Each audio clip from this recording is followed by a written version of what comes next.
लोग क्लास 11 के मैथ को कंटिन्यू करेंगे। आईसीएसई बोर्ड का होगा और चैप्टर का चालू किया था, मैं एक क्वेश्चन है सीरीज को चैप्टर को चालू किए थे और हम लोग क्वेश्चंस बोर्ड पे लगवा देते हैं। और पहला क्वेश्चन मैं यहाँ पे करने की कोशिश करूंगा, आप लोग ध्यान से देखिएगा। अच्छा क्वेश्चन है, पेपर में भी आया हुआ है और ऐसे ही पेपर में क्वेश्चन बनते भी हैं। तो पहला क्वेश्चन आपकी स्क्रीन पर लगा दिया जाए, बाकी मैं एक बार रीड कर देता हूँ, मेरे पास बुक रखी हुई है। The fourth term of AP is equal to 3 times its first term and the seventh term exceed twice the third term by 1.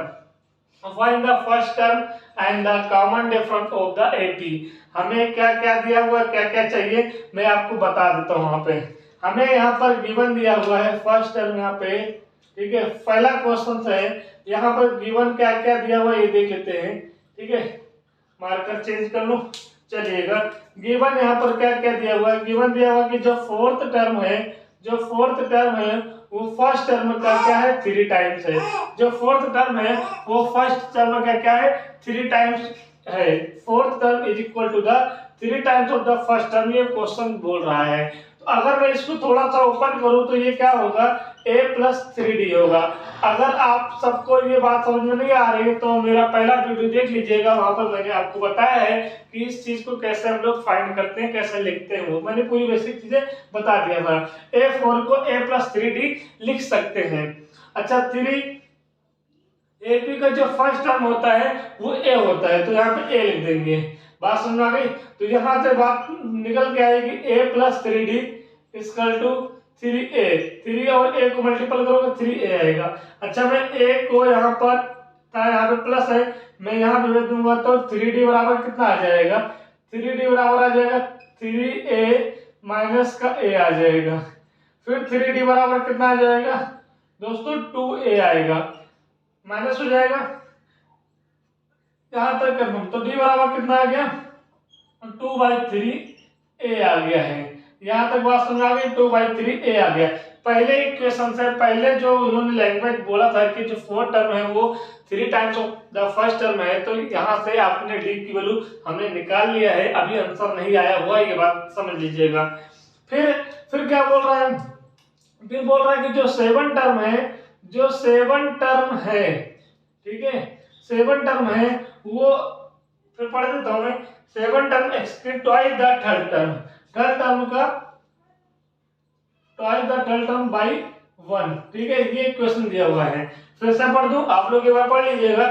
7 term exceed twice the third term by 1, मतलब कि तीसरे टर्म का 2 गुना है और 1 अधिक है, ये बोल रहा है, ठीक है, हिंदी लैंग्वेज में। तो मैंने यहाँ पे लिख दिया जो 7 टर्म है वो तीसरे पद का, तीसरे टर्म का 2 टाइम्स है और 1 अधिक भी है। तो अधिक का मतलब क्या हो गया, बढ़ जाना, प्लस कर दिए।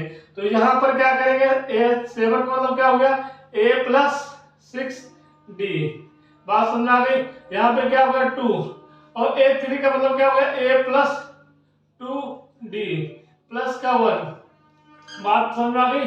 यहाँ से फिर क्या होगा, एज इट इज इसको ऐसे ही लिखेंगे, यहाँ कोई भी दिक्कत नहीं है।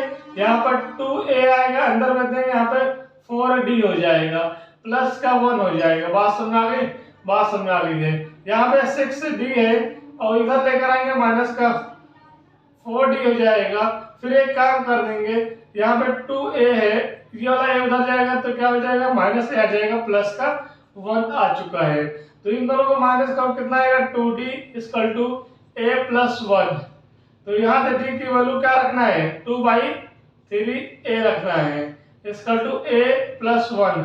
तो यहाँ से सॉल्व करो कितना आएगा, 4a/3 = a + 1 आ जाएगा।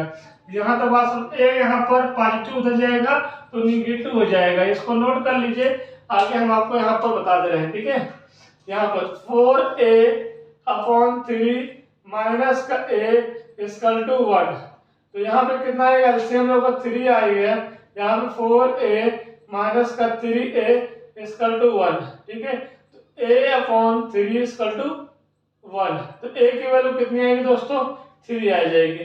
a की वैल्यू 3 आएगी, तो a की वैल्यू यहाँ पे पुट कर दो 2/3। ये a की वैल्यू आपकी यहाँ पे आ गई है, a की वैल्यू यहाँ पे आ गई है, तो a की वैल्यू इसमें पुट कर दोगे तो डी बराबर कितना आ जाएगा 2/3 मल्टीप्लाई ए की वैल्यू 3 से 3 कट कर दोगे तो डी इक्वल टू कितना आ जाएगा 2 आ जाएगा। तो इस क्वेश्चन का आंसर ए इक्वल टू 3 और डी इक्वल टू 2 आ चुका है। तो क्वेश्चन समझ में आ गया। फिर से एक बार थोड़ा सा रिवीजन करा देते हैं। लैंग्वेज क्वेश्चन एपी में बनते हैं, इसको हम लोग एपी चैप्टर बोलते हैं। और ये फर्स्ट ईयर में क्या है, इक्वेशन एंड सीरीज चैप्टर का नाम है। ठीक है, तो चलिए कोई दिक्कत नहीं है। आपके पास बोला गया था कि A4 मतलब जो फोर्थ टर्म है वो फर्स्ट टर्म का क्या है, first term is equal to 3 times of numbers. ठीक है, मतलब फर्स्ट जो फोर्थ टर्म होगा वो पहले टर्म का कितना होगा 3 गुना होगा। ठीक है, तो इसको इक्वेशन बना लिए। और दूसरा एलिमेंट बोल रहा था कि जो सातवां टर्म है, सेवन टर्म है, वो तीसरे टर्म का 2 टाइम्स है और एक अधिक है।